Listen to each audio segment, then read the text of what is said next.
বন্ধুরা সবাইকে আসসালামু আলাইকুম। আশা করছি সবাই অনেক অনেক ভালো আছেন। তো বন্ধুরা, আজকের এই ভিডিওটিতে আমি আপনাদের জানাবো আইটেল ভিশন 2 এই ফোনটির ফুল স্পেসিফিকেশন, প্রাইস ও লঞ্চিং ডেট সম্পর্কে। সো এখনও যারা আমার চ্যানেলটি সাবস্ক্রাইব করেননি প্লিজ সাবস্ক্রাইব করুন, আর আপনি যদি অলরেডি সাবস্ক্রাইব করে থাকেন তাহলে আপনাকে অসংখ্য ধন্যবাদ। তো বেশি কথা না বাড়িয়ে চলুন মূল ভিডিওটি শুরু করা যাক। ভিডিওর শুরুতে কথা বলা যাক এই ফোনটির বিল্ড কোয়ালিটি ও ডিজাইন নিয়ে। এই ফোনটি প্রিমিয়াম ডিজাইনের সাথে রিয়ার প্যানেলে থাকছে পলিকার্বনের প্লাস্টিক বডি, এবং ফোনটির ডান দিকে থাকছে ভলিউম আপ ডাউন ও পাওয়ার বাটন, এবং বাম দিকে থাকছে ট্রিপল কার্ড স্লট, যেখানে দুটি সিম ও একটি মাইক্রো এসডি কার্ড ব্যবহার করা যাবে, এবং নিচের দিকে থাকছে 3.5mm headphone jack, microphone, USB port ও স্পিকার গ্রিল। এবং ফোনটি পাওয়া যাচ্ছে দুটি কালার ভেরিয়েন্টে, গ্রিন ও ব্লু।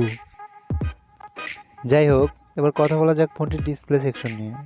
এই ফোনটির ডিসপ্লে হিসেবে ব্যবহার করা হয়েছে 6.6 ইঞ্চির IPS LCD dot notch display, যার স্ক্রিন টু বডি রেশিও 90%, যার রেজুলেশন 720x1600 পিক্সেল। এবারে আসি ফোনটির পারফরমেন্সের দিকে।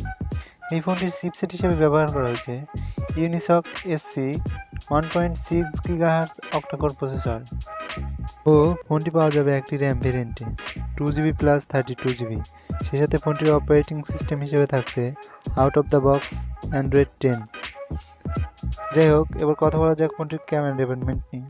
এই ফোনটির রিয়ারে থাকছে ট্রিপল ক্যামেরা সেট আপ, যার মেইনে থাকছে 13 megapixel wide lens, 2 megapixel macro lens ও 0.3 মেগাপিক্সেল লো লাইট সেন্সর, এবং ফ্রন্ট সাইডে থাকছে 8 মেগাপিক্সেল সেলফি ক্যামেরা। কথা বলা যাক ফোনটির ব্যাটারি ডিপার্টমেন্ট নিয়ে।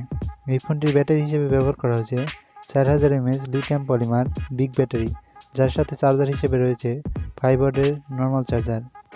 যাই হোক, এবার আসে এই ফোনটির প্রাইস ও লঞ্চিং ডেট সম্পর্কে। এই ফোনটি বাংলাদেশের বাজারে অফিসিয়ালি লঞ্চ হয়েছে 2GB প্লাস 32GB র্যাম ভেরিয়েন্টে, যার দাম রাখা হয়েছে 8,990 টাকা।